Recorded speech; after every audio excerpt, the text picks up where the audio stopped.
On February 4th, 2004, I found a lump on my left breast. On February 5th, I had a negative mammogram and an ultrasound. One woman, 2 breasts, 11 lymph nodes, 8 chemotherapy treatments, 5 hospitals, 8 surgeries, 1 stroke, 2 10-millimeter implants or ASD devices in my heart, 37 months, 1 arm, 3 casts, 21 physical therapy appointments, 6 fills, 2 silicone implants, double nipple reconstruction, and $4,000 tattoos.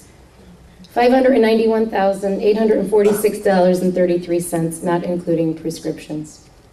My life, priceless. What have you all been up to? I swear to you, not a day goes by where someone doesn't ask me, so you're done with everything, right?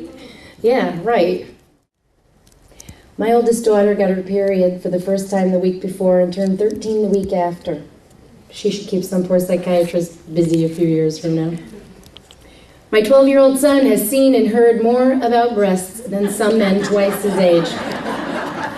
The poor kid, not only was it awful to acknowledge the fact that his mother had cancer, but I had breast cancer, which meant he had to actually say the word breast a lot.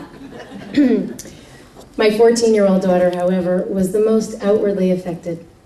She constantly rubbed my hands, my feet, and especially my bald head.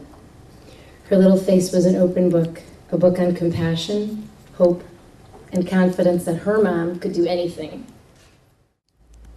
And 5 days after my mastectomies, my daughter was in her bedroom getting ready for the father-daughter dance at St. Anne's School. When I heard her weeping, I clutched my robe around my bandaged body and I hobbled in to see her. She couldn't get her ponytail straight on her head. I told her not to cry, we'd fix it. She said, "You don't understand, I won't be able to get the bun on the top of my head." Right, Mary? And I told her a few more times, "Really, just stop crying, we'll fix it." She told me a few more times that I didn't understand. And finally I said, "Mary, it's not the end of the world. I've seen the end of the world. It's got nothing to do with hair." And then we got the bun and the ponytail all squared away. And to this day, when things make us crazy, that's what we say. I've seen the end of the world and this isn't it. We tried to have fun, and for the most part, we succeeded. They painted my head and my face, you saw. We took lots and lots of pictures, you saw. They came with me to chemo. My daughter even named my portacatheter, and now she refers to my implants as the girls. If you want the rainbows, you've got to put up with the rain. Look good, feel better, one day at a time. Each day is a gift. God closes a door and opens a window. Celebrate life. God never gives you more than you can handle. Everything happens for a reason. When life hands you lemons, make lemonade. Blah, blah, blah. The bottom line is that cancer sucks. There is nothing good about it. From a throat full of canker sores the size of nickels to hemorrhoids that just won't stop giving. From not being able to kiss your kids on the lips for 4 months to chemotherapy-induced menopause and hot flashes. Complete alopecia is exactly that, folks. It's complete. That means everywhere. Everywhere there's hair. No eyebrows and no eyelashes mean itchy eyes. No hair in your nostrils means a Kleenex is permanently attached to your hand. Especially in the dairy section at Stop and Shop in the summer when the air conditioning makes it feel like it could actually snow inside. Women actually pay for this thing called a Brazilian. Are they crazy? I felt like I was 10. The commercial for Neulasta whispers some side effects may include mild to moderate bone pain. Yeah, right. It's constipation or diarrhea. You're either falling asleep at your desk or you have insomnia. Everything tastes like metal or it doesn't taste like anything.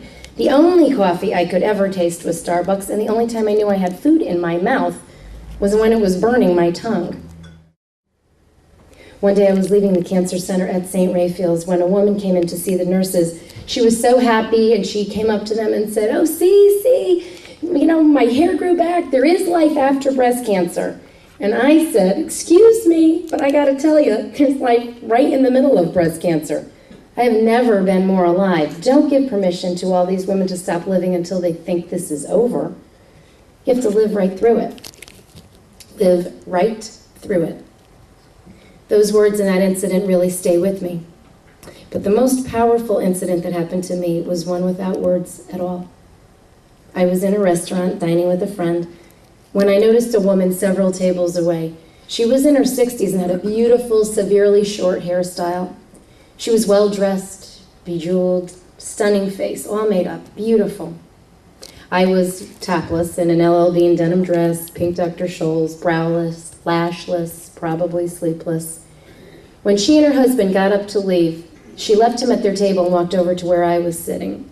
She stood over me. She looked me in the eye. She pursed her lips. She pointed at me. She pointed at herself. And she gave me the thumbs up and walked away. Wow.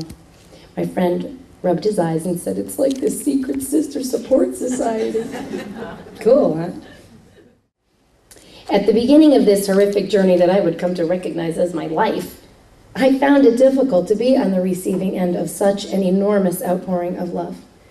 After all, I was the one that organized prayer lines and meal trains for other people. I like to help other people.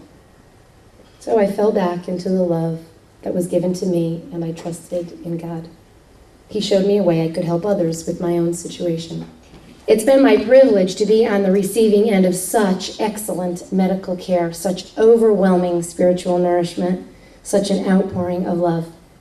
I have joined the ranks of breast cancer survivors. Women, it is a privilege to stand beside. I guess you can say, believe it or not, that the past 37 months of my life have been a privilege. But I look to the rest of my life as the responsibility. What I do with my life, how I love others, how I treat others, how I help others, how I take all that I have been privileged with and now share with a spirit of responsibility. Well, it truly is a way of life, privilege and responsibility. A lot has been done, but plenty remains to be done. Hope lives. Thank you. God bless you all.